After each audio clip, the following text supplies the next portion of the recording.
हाल ही में एक खबर आई है कि 2025 में दुनिया दूसरी बार सबसे गर्म बनने की राह पर आ गई है। यूरोप की जलवायु agency Copernicus climate change services ने, जिसका नाम है क्या, कॉपरनिकस क्लाइमेट चेंज सर्विस यानी C3S, इसने चौंकाने वाले तथ्य प्रस्तुत किए हैं। इन तथ्यों में क्या क्या शामिल है, चलिए हम इसके बारे में चर्चा कर लेते हैं।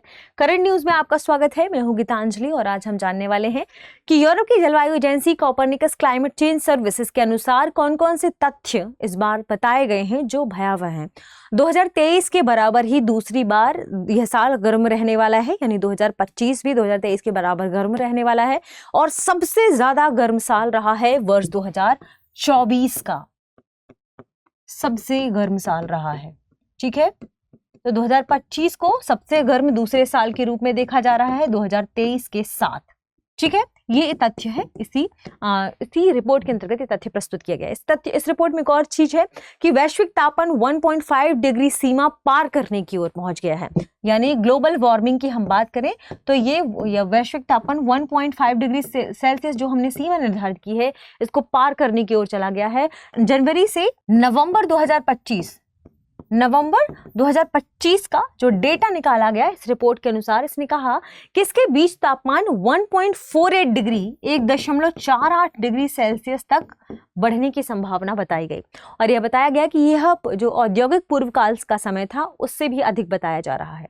2023 से 2025 के बीच इन 3 सालों का औसत निकाला गया और पहली बार ये 1.5 डिग्री सेल्सियस को पार करने वाला है।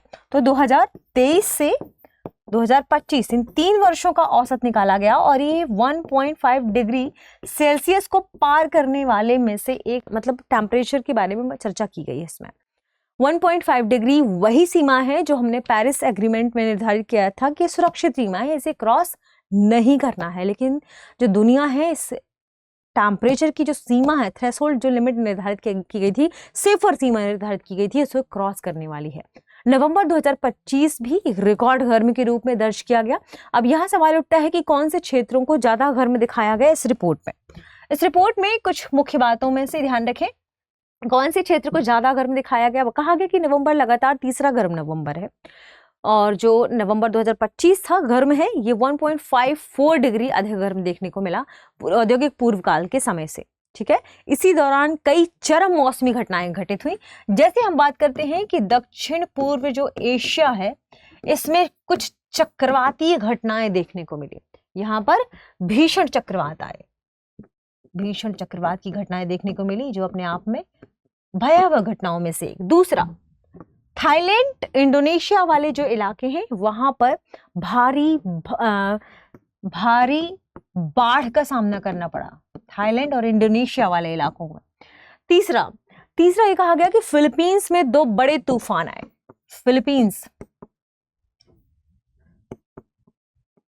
फिलीपींस में 2 बड़े तूफान आए जो अपने आप में इसी टाइम पीरियड में बड़ी घटनाओं में से एक बताए जा रहे हैं। कहाँ का टेम्परेचर सबसे ज्यादा बताया गया रिपोर्ट में? इस रिपोर्ट में टेम्परेचर सबसे ज्यादा बताया गया उत्तरी कनाडा। ये वे क्षेत्र हैं जो ठंडे क्षेत्र हैं, उसमें उत्तरी कनाडा का टेम्परेचर बढ़ा बताया गया, ज्यादा बताया गया। साथ में आर्कटिक ओशन, सोच सकते हैं आप कि आर्कटिक ओशन, इसका टेम्परेचर इस बार बढ़ा बताया गया। ना केवल आर्कटिक ओशन बल्कि अंटार्कटिका का टेम्परेचर भी बढ़ा बताया गया है। तो ये काफी चौंकाने वाले तथ्य हैं कि जो क्षेत्र बर्फीले क्षेत्र हैं वहां भी टेम्परेचर बढ़ गया है। टेम्परेचर बढ़ने के कई कारण हैं। मानव जनित कारणों को सबसे बड़े कारणों में रखा गया है कि जो लगातार जीवाश्म ईंधन का उपयोग कर रहा है मानव, गैस, कोयला, तेल, प्राकृतिक गैसों का जो लगातार दोहन कर रहा है, इसकी वजह से आसपास के एनवायरनमेंट में लगातार नकारात्मक प्रभाव पड़ा है, क्योंकि ग्रीन हाउस गैसों का प्रभाव, इनका सांद्रण बढ़ रहा है, जिससे वैश्विक तापमान वाली घटनाएं बढ़ रही हैं। और वैश्विक तापमान की घटनाओं का ही देखिए परिणाम यह है कि ग्लेशियर पिघल रहे हैं, समुद्र का स्तर बढ़ रहा है, वैश्विक गर्मी बढ़ रही है, वनाग्नि की घटनाएं बढ़ रही हैं, कई बीमारियां सामने आ रही हैं जो अपने आप में खतरनाक है। जैव विविधता प्रभावित हो रही है, जैव विविधता की वजह से कई जीवों का अस्तित्व खतरे में है, पारिस्थितिकी तंत्र में भी खतरा उत्पन्न हो रहा है। तो अब समस्या तो ये सारी चीजें हैं। समाधान क्या है? समाधान ये है कि हमें अब वृक्षारोपण करना है। भविष्य में सतत विकास के लिए, भविष्य की पीढ़ी के लिए हम बेहतर एनवायरनमेंट दे पाएं, इसके लिए ज़रूरी है ज़्यादा से ज़्यादा वृक्ष लगाना, वृक्षारोपण करना, वनाग्नि की घटनाओं को कम करना। हमें ऊर्जा बचत की ओर ध्यान देना है, हमें ऊर्जा को संरक्षित करने की ओर ध्यान देना है, जीवाश्म ईंधन का कम से कम उपयोग करना है, सोलर एनर्जी की तरफ जाना है, विंड एनर्जी की तरफ जाना है, ग्रीन हाइड्रोजन एनर्जी की तरफ जाना है, हाइड्रो एनर्जी की तरफ जाना है। तो ज़रूरी क्या है कि आप अगर शुरुआत करेंगे तो सब शुरुआत करेंगे। आज से शुरुआत करिए कि बिजली की खपत कम से कम करें, क्योंकि भविष्य अंधेरे में है अगर आप एनर्जी को नहीं बचा रहे हैं।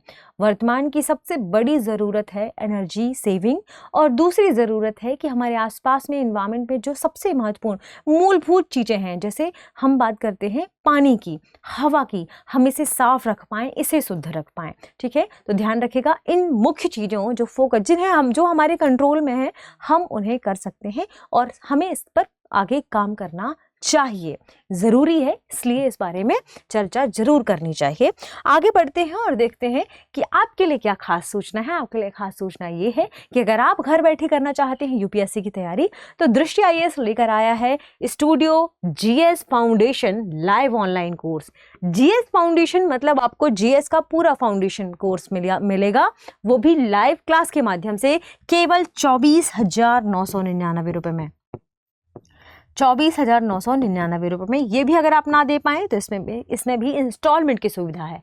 अब इसमें आपको केवल फाउंडेशन नहीं मिलेगा, जीएस फाउंडेशन नहीं मिलेगा, बल्कि इसमें आपको मिलेगा 2 वर्षों तक का करंट अफेयर की भी classes, printed class notes, 18 class test मिलेंगे, साथ में आपको मिलेगा करंट अफेयर का मासिक पीडीएफ संग्रह, जिसे हम मैगजीन के रूप में जानते हैं। ठीक है, क्लास के दौरान आप लाइव चैट करके अपने डाउट भी सॉल्व कर पाएंगे। आपको 14 महीने में कोर्स को कंप्लीट कराया जाएगा और इसे आप 18 महीने तक देख सकते हैं, और चाहें तो इसे विकल्प भी बढ़ाने का इसमें मौजूद है, विकल्प कि आप बढ़ा सकते हैं। ठीक है, तो यदि आप एडमिशन लेना चाहते हैं तो कॉल करें 8750187501 पर, और डाउनलोड करें दृष्टि लर्निंग ऐप, क्योंकि एडमिशन शुरू हो चुका है। तो दृष्टि लर्निंग ऐप पर आप विजिट कर लीजिए और आप वहां से भी कोर्स को खरीद सकते हैं। कॉल कर सकते हैं 875001 पर, और कोर्स यहां से भी आप ले सकते हैं। तो 8750187501।